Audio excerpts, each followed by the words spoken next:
আগামী 48 ঘন্টাতে পশ্চিমবঙ্গ এবং তার পার্শ্ববর্তী যে জায়গা রয়েছে সেখানে মোটামুটিভাবে হলুদ সতর্কবার্তা জারি করা রয়েছে আইএমডির তরফ থেকে। এবং সেক্ষেত্রে পশ্চিমবঙ্গের দক্ষিণভাগের জেলাগুলোতে এক্ষেত্রে স্ট্রং সার্ফেস উইন্ড বা ঝড়ো বেগে হাওয়া বইতে পারে প্রায় 30 থেকে 40 কিলোমিটার পার হওয়াতে বেশ কিছু জায়গাতে ঝড়ো বেগে হাওয়া বওয়ার কিন্তু ওয়ার্নিং জারি করা রয়েছে। এবং এক্ষেত্রে ভ্যাপসা গরম আপনারা দক্ষিণবঙ্গে কিন্তু অলরেডি উপলব্ধি করতে পারছেন যে প্রায় আসানসোল, দুর্গাপুর এবং সাথে সাথে বাঁকুড়া, পুরুলিয়া এবং মুর্শিদাবাদ এই জায়গাগুলোতে প্রায় 40 ডিগ্রির কাছাকাছি তাপমাত্রা রয়েছে। ওভারঅলি পুরো পশ্চিমবঙ্গই কিন্তু প্রায় 35 ডিগ্রি প্লাস কিন্তু তাপমাত্রা চলছে। এবং উত্তরবঙ্গের জেলাগুলোতে কিন্তু লাগাতার বৃষ্টিপাত রয়েছে এবং প্রায় কিন্তু আগামী 48 ঘন্টার পর থেকেই কিন্তু পশ্চিমবঙ্গে প্রায় একটা বৃষ্টিপাত কিন্তু প্রবেশ করছে দক্ষিণবঙ্গের জেলাগুলোতে। এরপর যদি আমরা আসাম নিয়ে কথা বলি, আসামে কিন্তু লাগাতার বৃষ্টিপাত রয়েছে এবং সাথে সাথে কিন্তু আমাদের যে উত্তরবঙ্গের জেলাগুলো রয়েছে সেখানেও কিন্তু সেমভাবে কিন্তু বৃষ্টিপাত অ্যাডভান্স করছে। এক্ষেত্রে আমাদের ত্রিপুরাতেও কিন্তু মোটামুটিভাবে বৃষ্টিপাত রয়েছে এবং লাগাতার কিন্তু আকাশে বজ্রপাত সহ কিন্তু বৃষ্টিপাত আপনারা দেখতে পাচ্ছেন। এবং সেক্ষেত্রে বাংলাদেশের যদি কথা বলি, বাংলাদেশের দক্ষিণ ভাগ কিন্তু অলরেডি শুষ্ক রয়েছে এবং কালকের পর থেকে দেখা যাচ্ছে যে এখানেও একটা ঝড়ো বেগে হাওয়া কিন্তু প্রবেশ করছে এবং মোটামুটি 6 তারিখের পর কিন্তু বাংলাদেশেও বৃষ্টিপাত প্রবেশ করছে। নমস্কার বন্ধুরা, আমি রয়েছি অভিজিৎ। আজকের আবহাওয়া দর্পণে আমরা আগামী 48 ঘন্টায় পশ্চিমবঙ্গ এবং তার পার্শ্ববর্তী জায়গাতে কিরকম ভাবে ওয়েদার অ্যাডভান্স করছে সেগুলো নিয়ে আলোচনা করব। সবার প্রথম কথা, আমরা জিএফএস মডেল থেকে 850 হেক্টোপাস্কাল প্লাস রেন নিয়ে যদি কথা বলি তো সেক্ষেত্রে দেখতে পাচ্ছেন যে এখন বর্তমানে ওয়েস্টার্ন ডিস্টারবেন্স অলরেডি কিন্তু ভারতবর্ষের উত্তর পশ্চিমের যে রাজ্যগুলো রয়েছে সেখানে তার প্রভাব দেখিয়েছে এবং পাহাড়ের জায়গাগুলোতে কিন্তু বৃষ্টিপাত হয়েছে, অর্থাৎ হচ্ছে কি পাঞ্জাব, সাথে সাথে কিন্তু হরিয়ানা এবং সাথে সাথে কিন্তু যে রাজস্থানের এরিয়া, গুজরাট, মধ্যপ্রদেশ এই জায়গাগুলোতে কিন্তু আপনারা দেখতে পাচ্ছেন যে বিকালবেলা কিভাবে কিন্তু ঝড়ো বেগে হাওয়া বইছে এবং বৃষ্টিপাত হয়েছে। এবার সেই ওয়েস্টার্ন ডিস্টারবেন্সটাই কিন্তু ভারতবর্ষের যে মধ্যভাগ রয়েছে তার মধ্যে দিকে পৌঁছে, অর্থাৎ হচ্ছে কিন্তু উত্তরপ্রদেশ, সাথে সাথে কিন্তু বিহার এবং সেটা হয়ে কিন্তু আমাদের দিনাজপুর এবং সাথে এখানে কিন্তু পুরুলিয়া, বাঁকুড়া অব্দি কিন্তু আসে, যার ধরুন কিন্তু কালকে থেকেই এই জায়গাটাতে হালকা পরিমাণের বৃষ্টিপাত আপনারা উপলব্ধি করতে পারবেন। এবং এর সাথে সাথে কিন্তু এই জায়গাটাতে একটা সাইক্লোনিক সার্কুলেশনের যদি কথা বলি, বর্তমানে আপনারা দেখতে পাচ্ছেন যে ভারতবর্ষের উত্তর পশ্চিমে কিন্তু ঝড়ো বেগে হাওয়া বইছে, অর্থাৎ সেই জায়গাটাতে কিন্তু একটা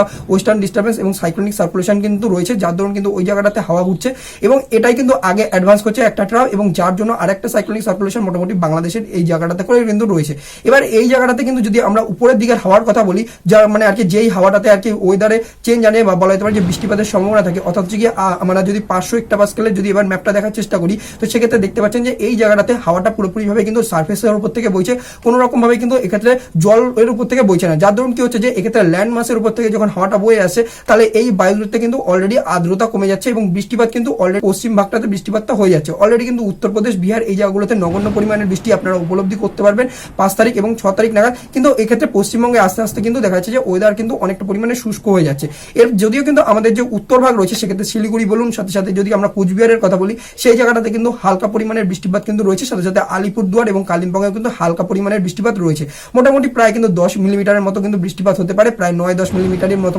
বৃষ্টিপাত কিন্তু আগামী দিনও আমরা উপলব্ধি করতে পেরেছিলাম। এবার যদি আমরা লোকাল মানে আর কি উইন্ডের দেখার কথা চেষ্টা করি তো সেটা হচ্ছে কি 925 হেক্টোপাস্কাল, সেক্ষেত্রে কিন্তু লোকাল সার্ফেস উইন্ডের এরিয়াটাই আপনারা দেখতে পাচ্ছেন যে এই যে দক্ষিণ ভাগের কথা বলি সেক্ষেত্রে কালকে বিকালের নাগাদ করে কিন্তু দেখা যাচ্ছে যে কলকাতা, হাওড়া, হুগলি, সাথে সাথে পুরুলিয়া, বাঁকুড়া, আসানসোল, দুর্গাপুর এবং সাথে সাথে নর্থ 24 পরগনা, সাউথ 24 পরগনা, রানাঘাট, কাঁথি এবং সাথে সাথে কিন্তু আমাদের কন্টাই যে রয়েছে এবং সাথে সাথে ডায়মন্ড হারবার এই জায়গাগুলোতে আপনারা ঝড়ো বেগে হাওয়া দেখতে পারবেন, মানে 6 তারিখ নাগাদও দেখতে পারবেন এবং সাথে সাথে 5 তারিখ নাগাদও দেখতে পারবেন বিকাল বেলায় করে কাল বৈশাখী বইছে। অর্থাৎ হচ্ছে কি এই জায়গাটাতে সার্ফেস উইন্ড থাকবে, যেহেতু কিন্তু এক্ষেত্রে মানে আর কি উপরের হাওয়াতে অর্থাৎ হচ্ছে কি 500 হেক্টোপাস্কালে কিন্তু কোনো রকম ভাবে জলীয় বাষ্প নেই, তার জন্য কিন্তু এক্ষেত্রে এই জায়গাটাতে বৃষ্টিপাত হবে না। আকাশে আপনারা গুড়গুড় করে মেঘের আওয়াজ পাবেন, কিন্তু এক্ষেত্রে কিন্তু বিদ্যুৎ চমকালেও কিন্তু কোনো রকম ভাবে বৃষ্টিপাত কিন্তু দেবে না এই মেঘ। এবং যদি এর সাথে সাথে আমরা যদি বাংলাদেশের দক্ষিণ ভাগটাও দেখার চেষ্টা করি সেক্ষেত্রে আমরা যদি রাজশাহীর কথা বলি এবং এই জায়গাটার সাথে সাথে যশোর, খুলনা, পিরিজপুর, জালকাঠি এবং সাথে সাথে বরিশাল এবং ঢাকার যদি কথা বলি এবং সাথে সাথে আপ টু ময়মনসিংহ, সিলেট এই জায়গাগুলোতে কিন্তু দেখা যাচ্ছে যে প্রায় 6 তারিখের পর থেকে কিন্তু বৃষ্টিপাত আসছে, অর্থাৎ একই রকম কিন্তু ওয়েদার বইছে। এই জায়গাটাতেও